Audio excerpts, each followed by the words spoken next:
All right, so we're continuing fractions. Today we're talking about improper fractions and mixed numbers. Once again, hopefully this is a review, or at least I hope you know what the two words are talking about. So improper fractions are those ones that have the bigger number on top. It's like it would be 5/3, or 12/4, or 10/3. All right, so anytime you have the bigger number on top, that's called an improper fraction.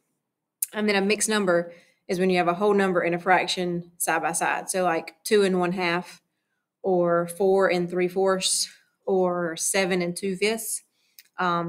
So those are those two terms mean, and that's what we're going to be working with today. So a couple of definitions, just writing the definition of those words we just said. Like I said, hopefully this part is a review. I hope you remember from 5th grade what these two terms are talking about. All right, so like I said, an improper fraction, fractions that have a numerator, remember that's the number on top, that is larger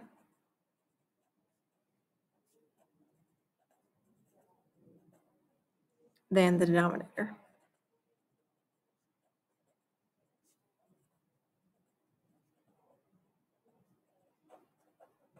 Okay, so numerator is bigger than the denominator. Remember, denominator's on the bottom, like D for down, D for denominator. So a couple examples. We've got 5/3. Maybe we've got 3/2. 200/21. And then maybe 10/6. Okay. So the number on top is always going to be bigger than the number on bottom. All right. So now a mixed number.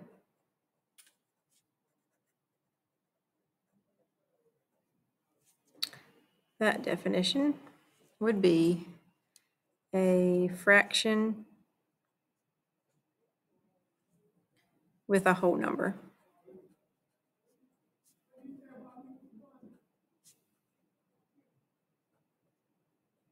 Okay, so once again, a couple examples. We've got 1 2/3. We've got 15 3/8. We could even have 200 1/12.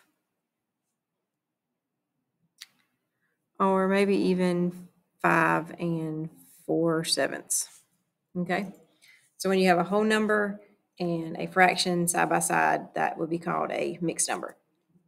All right, so what we're talking about today is how you go from one to the other. So if you start with an improper fraction, but you need to change it to a mixed number, there's a process that you go through to change that. So we'll start with doing improper to mixed.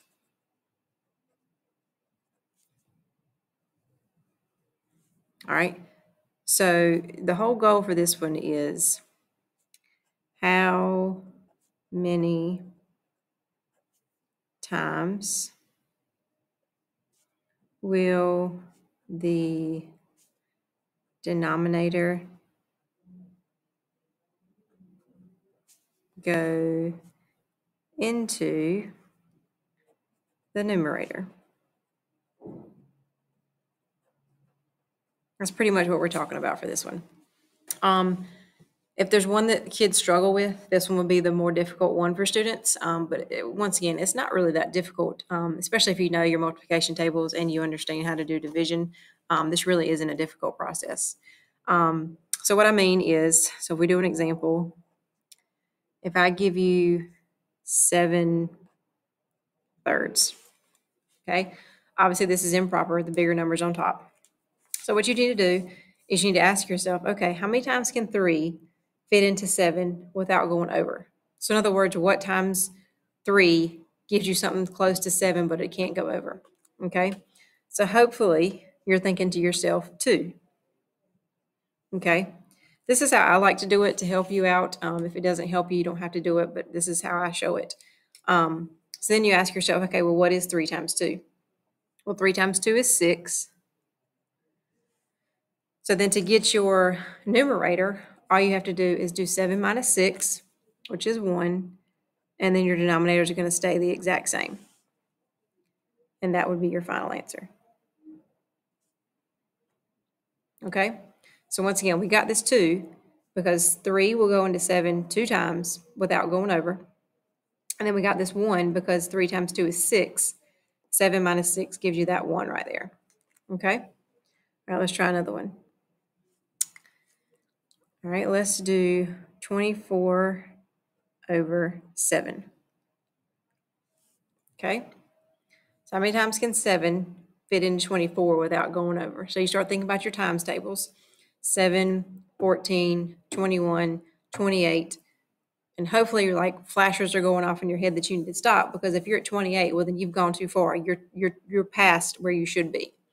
So once again, we had 7, 14, 21. 21 is as close as you're going to get, which will put you at 3. Okay? Well, 7 times 3 is 21. So how far away am I? Well, if I'm at 21, I'm trying to get to 24. That means that I am 3 away. And once again, your denominator stays the same, so you're just going to leave it as 7. So 3 and 3/7. Okay? Let's try another one. If I give you 19 thirds, how many times can 3 go into 19 without going over? Once again, think about your times tables. 3, 6, 9, 12, 15, 18, 21. Okay, when I get to that 21, I've gone past where I need to go. So I go back to where you were, which was 18. How many was that? That was 6. Okay, 3 times 6 puts you at 18. So 19 minus 18 leaves me with 1, and then your denominator stays the same. Okay, last one. Let's try a bigger one. Let's do 85 over 8. All right. Now you might not know your times tables very well, but typically people are good with 8 times 10, 8 times 11. 8 times 10 is 80. 8 times 11 is 88. Okay, well, if I'm at 88 and I'm trying to get to 85, I've obviously gone too far. So scoot back one, and we're at 10. And we said 8 times 10 leaves you with 80. So how far away am I? 85 minus 80 leaves you with 5. And then your denominator stays the same. Okay? So that's going from improper to mixed. So now let's do mixed to improper. This is usually the one that students remember very well from elementary school. So a lot of people use the term MAD because you multiply, add, and then your denominator stays the same. I'll put that over here. So multiply, add, and your denominator stays. All right, so once again, if I give you some examples. So if we do 5 and 1/4. Okay, so the first thing you do is multiply. So you're going to multiply what's on the bottom, 5 times 4, and then you add the one that's on top. Okay, it's important that you go in the right order. You can't add first, or you can't multiply the top. You're going to multiply the bottom and go around. Okay, so it would be 5 times 4 equals 20, plus the 1 on top is 21, and then your denominator stays the same. So it's going to be 21, denominator stays the same, over 4.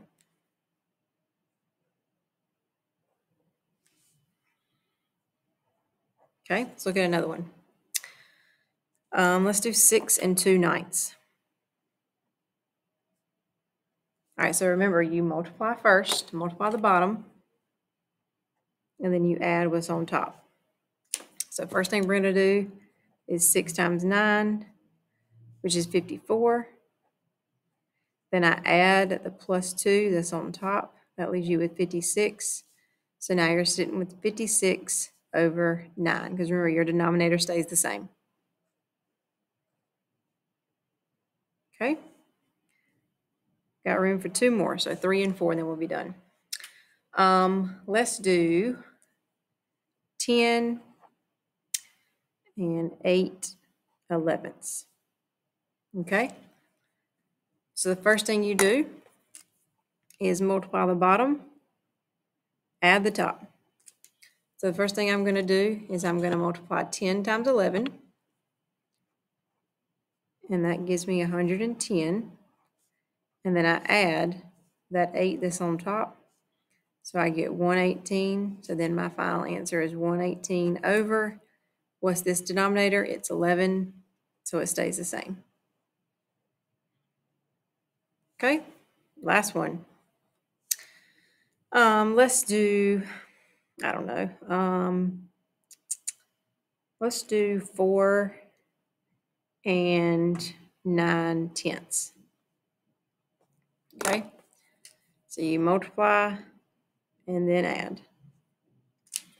Okay, so the first thing you're doing is 4 times 10, which is 40, then plus the 9 that's on top, so that's 49. So 49 over, same denominator, 10. All right, so this is improper fractions and mixed numbers. Please feel free to use your notes for our assignment. This is definitely something that's not going away. You'll use it from now until you finish your math career, whatever grade that might be in. So it's really important that you have a good understanding of how to do these problems.